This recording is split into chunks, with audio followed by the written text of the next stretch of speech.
Hello student, তোমরা কেমন আছো? আশা করি তোমরা সকলেই ভালো আছো। প্রতাপ একাডেমি কোচিং পরিবারে তোমাদেরকে সকলকেই স্বাগত জানাই। তোমরা যারা ক্যালকাটা ইউনিভার্সিটির আন্ডারে অল অ্যাফিলিয়েটেড কলেজগুলির মধ্যে ফার্স্ট সেমিস্টারে পড়াশোনা করছো, তোমাদের জন্য আজকের আমি নিয়ে চলে এসেছি হিস্ট্রি জেনারেলে অর্থাৎ ইতিহাস জেনারেলে CC1 বা MDC1-এ গুরুত্বপূর্ণ 5 মার্কস, 10 মার্কস ও 20 মার্কসের কোশ্চেনগুলি।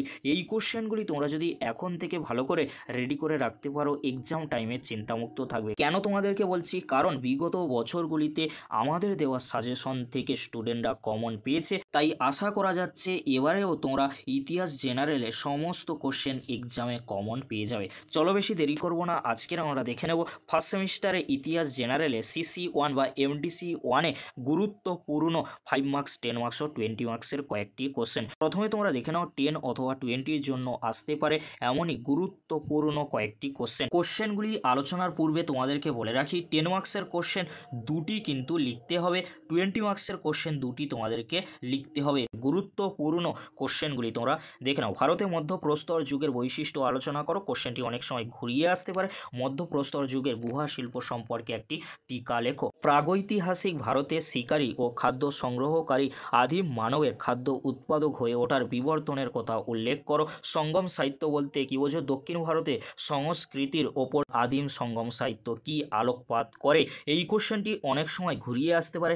তামিল কাম বলতে কি বোঝো? প্রাচীন তামিল কাম সংস্কৃতির বৈশিষ্ট্য আলোচনা করো। এই যে তিনটি কোশ্চেন আমি বললাম, তিনটি কোশ্চেন 10 অথবা 20-র জন্য অত্যন্ত গুরুত্বপূর্ণ। পরবর্তী কোশ্চেন কি রয়েছে তোমরা দেখে নাও। প্রাচীন ভারতের ইতিহাস রচনায় দেশীয় বা দেশজ ও বিদেশি সাহিত্যের তুলনামূলক আলোচনা করো। কোশ্চেনটি অনেক সময় ঘুরিয়ে আসতে পারে।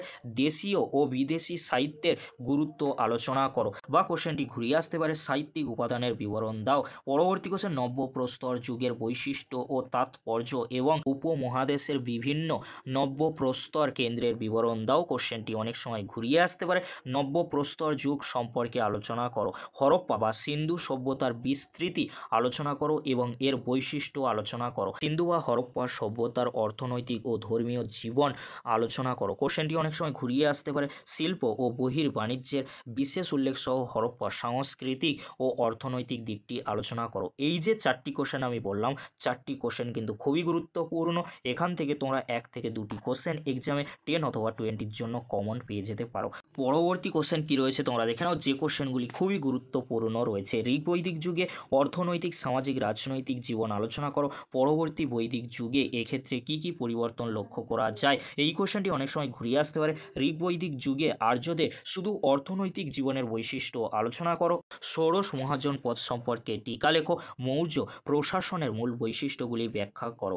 এই কোশ্চেনগুলির সাথে তোমরা যে কোশ্চেনটি ভালো করে দেখে যাবে, আলেকজান্ডারের ভারত আক্রমণের কারণ ও ফলাফল লেখো। বা কোশ্চেনটি ঘুরিয়ে আসতে পারে ভারতবর্ষে আলেকজান্ডারের আক্রমণের কি প্রভাব পড়েছিল। এই কোশ্চেনগুলি তোমরা শেষ মুহূর্তের জন্য 10 অথবা 20-র জন্য ভালো করে দেখে যাও। অবশ্যই তোমরা এখান থেকে সমস্ত কোশ্চেন 10 অথবা 20-র জন্য কমন পেয়ে যাবে। এই 10 অথবা 20-র জন্য কিছু এক্সট্রা কোশ্চেন বা সাপোর্টিং কোশ্চেন আমি রেখেছি, যদি তোমরা পারো অবশ্যই দেখে যেতে পারো।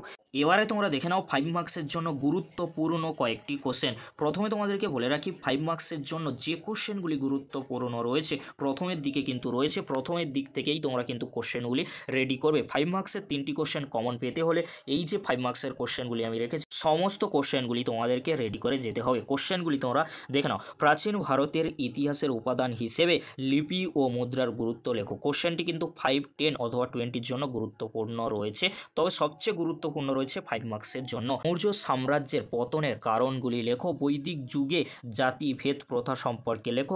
গান্ধার শিল্প সম্পর্কে সংক্ষেপে লেখো। এই যে 4টি কোশ্চেন আমি বললাম, এই 4টি কোশ্চেন খুবই গুরুত্বপূর্ণ। এই 4টি কোশ্চেনের মধ্যে যে কোনো 1 থেকে 2টি কোশ্চেন কিন্তু এক্সামে অবশ্যই আসতে চলেছে।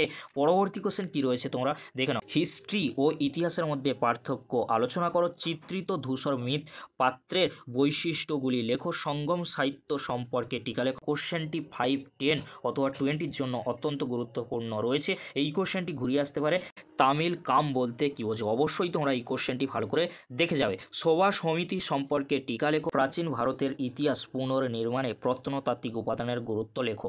এই যে কয়েকটি কোশ্চেন বললাম, দুইয়ের দাগে যে কোশ্চেনগুলি রয়েছে এখান থেকে তোমরা 1 থেকে 2টি কোশ্চেন এক্সামে অবশ্যই কমন পেয়ে যাবে। পরবর্তী কোশ্চেন কী রয়েছে তোমরা দেখে নাও। অষ্টাঙ্গী মার্গ সম্পর্কে টিকা লেখো। বৌদ্ধ সঙ্গীতের কার্যাবলী লেখো। প্রাচীন ভারতীয় ইতিহাসের উপাদান হিসাবে প্রশস্তির গুরুত্ব আলোচনা করো।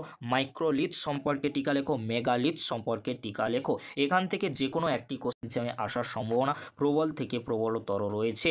পরবর্তী কোশ্চেন কী রয়েছে তোমরা দেখে নাও। মেহেরগড় সংস্কৃতি বা মেহেরগড় সভ্যতা সম্পর্কে কী জানো লেখো। ঋগ্বৈদিক সমাজে নারীর স্থান নির্ণয় করো। আজীবিক ধর্মের মূল ভাবনা সম্পর্কে টিকা লেখো। হরপ্পা সভ্যতার পতনের কারণ আলোচনা করো। এই যে 4টি কোশ্চেন আমি বললাম, 4টি কোশ্চেন খুবই গুরুত্বপূর্ণ। এখান থেকে একটি কোশ্চেন এক্সামে আসার সম্ভাবনা প্রবল থেকে প্রবলতর রয়েছে। পরবর্তী কোশ্চেন কী রয়েছে তোমরা দেখে নাও। মগধের উত্থানের কারণ লেখো। বৌদ্ধ ও জৈন ধর্মের মধ্যে পার্থক্য লেখো। প্রাচীন প্রস্তর সম্পর্কে টিকা লেখো। এই কোশ্চেনগুলি তোমরা 5 মার্কস ও 10 মার্কসের জন্য আর 20 মার্কসের জন্য দেখে যাও। অবশ্যই তোমরা এখান থেকে সমস্ত কোশ্চেন কমন পেয়ে যাবে। এবারে তোমরা দেখে নাও 5 মার্কসের জন্য কয়েকটি এক্সট্রা কোশ্চেন, যদি তোমরা পারো অবশ্যই এই এক্সট্রা কোশ্চেনগুলি দেখে যেতে পারো। তবে তোমাদেরকে বলো, যে কোশ্চেনগুলি আমি সবচেয়ে গুরুত্বপূর্ণ বলেছি সেই কোশ্চেনগুলি তোমরা শেষ মুহূর্তের জন্য ভালো করে দেখে যাও। অবশ্যই তোমরা এখান থেকে সমস্ত কোশ্চেনের অ্যান্সার কিন্তু লিখে আসতে পারো। যদি তোমরা নোট পারচেস করতে চাও অবশ্যই তোমরা আমাদের সাথে যোগাযোগ করতে পারো। ভিডিওটি আজকের এখানেই শেষ করছি। পরবর্তীতে দেখা হচ্ছে নেক্সট ভিডিওতে। ভিডিওটি দেখার জন্য তোমাদেরকে অসংখ্য ধন্যবাদ।